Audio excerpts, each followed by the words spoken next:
সেরা সেরা টকঝাল মিষ্টি আম গুড়ের আচার বানানোর জন্য আজকের আমি অনেকগুলো আম নিয়ে নিয়েছি, ভালো করে কেটে ধুয়ে হলুদ জলে চুবিয়ে নিয়েছি এবং হলুদ জল থেকে এক এক করে চুবির মধ্যে তুলে নিয়েছি বন্ধুরা।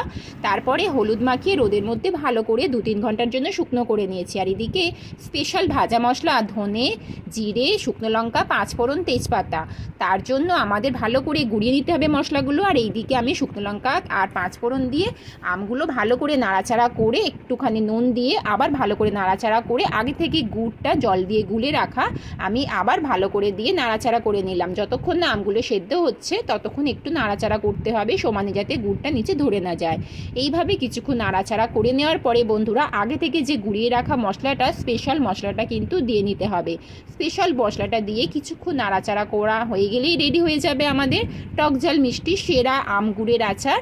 তো আজকের এই রেসিপিটা কেমন লাগলো অবশ্যই জানিয়ে দিও, কমেন্ট বক্সে কমেন্ট